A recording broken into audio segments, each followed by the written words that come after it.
3 poteaux plantés dans la terre, au beau milieu de la montagne. Que peuvent bien représenter ces aménagements plutôt atypiques? Aucune idée. Une potence. On dirait un toit de maison. C'est une cabane. Une barrière pour une promenade. Une balançoire pour les enfants. Je dirais, si c'est troué, ça peut être une source. C'est pour retenir quelque chose, non? C'est peut-être pour accrocher un gibier. Autrement, c'est pour tenir le terrain. Voilà, c'est un chevalet pour tenir le terrain. Bon, les Chambériens ne sont pas encore très habitués à ce genre d'ouvrage.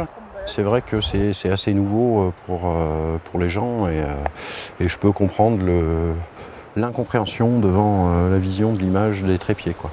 Il s'agit en fait d'un paravalanche naturel. Son avantage, limiter les dispositifs paravalanche industriels moins bien intégrés à l'environnement.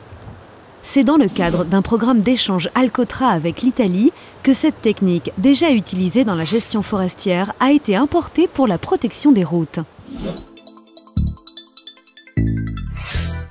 Vous êtes sur la commune de Cellier et le chantier qui a été réalisé est un chantier pilote pour pallier au problème d'avalanche qui était assez récurrente sur ce site et pour protéger la route qui se trouve en contrebas. On a un site sur lequel on a des coulées de neige régulières sur la route, donc qui nous pose des problèmes d'exploitation et puis des problèmes de sécurité. On va ensuite se poser la question quelles sont les différentes techniques qu'on peut employer. Et ce site-là nous est donc apparu très propice pour tester le reboisement. Ce reboisement commence par un modelage du terrain bien particulier. On fait ce qu'on appelle des micro-banquettes. Dans un premier temps, ça va être beaucoup plus facile et pratique de planter nos arbres. Et la deuxième chose qui est très importante, c'est qu'on a constaté que ce modelage du terrain, ça permettait de diminuer considérablement la reptation du manteau neigeux. Parce que ça irrégularise le terrain et le manteau neigeux tient beaucoup plus sur le terrain que si c'était une pente herbeuse. Et donc sur ces banquettes, on va planter des arbres qui sont adaptés bien évidemment à l'auto-écologie du site. Les trépieds sont ensuite installés pour laisser aux arbres le temps de pousser. Sur la zone, on a 51 trépieds qui sont mis en place en fait en quinconce pour justement que la neige puisse se glisser entre les collectifs.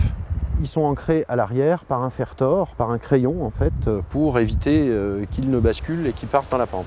Le trépied, dans un premier temps, va diminuer les reptations, puisque le bout de bois derrière va faire que la neige va passer de chaque côté, les pieds qui sont là aussi.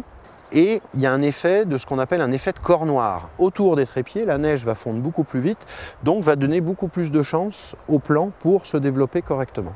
Dans 15-20 ans, a priori, la végétation aura pris le pas et ce seront les arbres qui vont assurer le rôle de poinçonnement du manteau neigeux et éviter que les plaques démarrent. Outre la création de chantiers pilotes tels que celui de Cellier, le programme Alcotra agit sur 2 autres axes. La sensibilisation du public à ce type de protection naturelle.